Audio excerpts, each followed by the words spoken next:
पिपिली रे bird flu झड़ विरोध कले चाषी विरोधर सम्मुखीन पर कुकुड़ा मारिबा प्रक्रिया बंद होइछि। सूचना थाउ कि पिपिली रे बर्ड फ्लू भूताणु चिन्हट पर हजार हजार संख्यार कुकुड़ा को बर्ड फ्लू होइतिबा विभाग कहूतिला बेले चाषी किंतु यह मानिबा को नाराज। कुकुड़ा मारिबा पई जाउतिबा डाक्टरी टीम चाषी द्वारा घोर विरोधर सम्मुखीन होई फेरिले। अपन चाषी ने जुआ नाटे फार्मर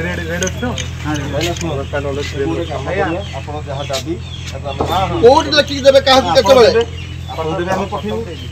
अपन हम कथा रखिले आज तो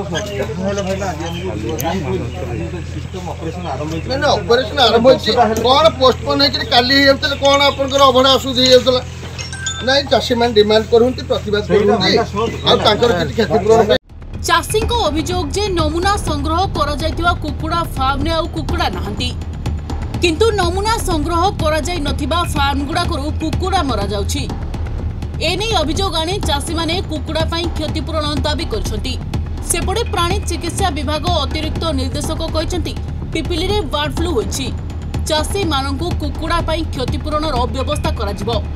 चाषी को विरोध संपर्क में जिलापाल दृष्टि आकर्षण करा परवर्ती कार्यानुष्ठान ग्रहण करपटे पिपिली बालीगाँ में कुकुड़ा मारिबा समय डाक्टरी टीम को विरोध करछंती चाषी। पिपिली ब्लॉक रे आज आम प्रथम आज अबलपुर गाँव में गोटे प्रथम कुकुड़ा फार्म रे आज आम कुकुड़ा मरा आरंभ करछु। एठी जहा थिले कुकुड़ा 200 रु 300 ताकू मरा जायछि कलिंग करा जायछि। कोन आगु कोन पदक्षेप सरकार निर्देश अनुसार जीरो रु आमर जो अबलपुर गाँव रो 1 किलोमीटर दूर जहा कुकुड़ा थिबे तांकू कलिंग करा जिवो एवं तांकू सरकार धार्य दर अनुसार क्षतिपूर्ण मध्य दिया जिवो। ता सहित या भितर जति आमर कुकुड़ा फार्म प्राय 54 टी आम हिसाब करछु से गुडी सफासफी करा जिवो। नीतिमत 15 दिन एबे संपूर्ण भाव क्लीनिंग और सैनिटेशन करा जिवो। तापर प्रति 15 दिन मध्य ताकू डिसइनफेक्शन जोटा कि जीवाणु मारियार व्यवस्था आम करूँ जहाद्वारा कि आउ ये जो भूताणु आ संक्रमित अन्य अंचल को हबार भय रहिबो नाही।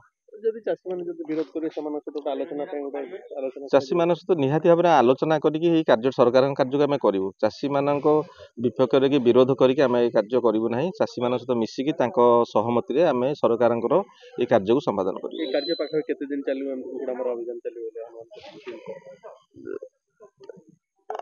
कुकुड़ार संख्या अनुसार यह निर्भर करिवो। आमर 12 गोटी आरआरटी एथिपांगा नियुक्ति होइचंती जहा कुकुड़ा ए 1 किलोमीटर थिबे आमे प्राय भाबुछु 3-4 दिन मध्ये या संपूर्ण करिवो। सर कोन खेती करबो साधारण लोक प्राय बर्ड फ्लू एक भूताणु जनित रोग या कुकुड़ा रु मनुष्य मानक मध्ये प्रवेश करियार संभावना अछि। तेणु करी जदि यह बेले यह रूप परिवर्तन करिकि जदि अधिक भयंकर रूप धारण करे ताले बहु संख्यार लोक माने मरिबार आशंका अछि। तेणुक सरकार का निर्दिष्ट नियमावली अच्छी जदि कौटी बर्ड फ्लू आतंक देखादेला कौटी देखादेला ताकू निहाती भाव में तांकर जो निर्धारित व्यवस्था अच्छी से व्यवस्था मध्य केमिति कंट्रोल करा जिवो ताहा आमे करूछु।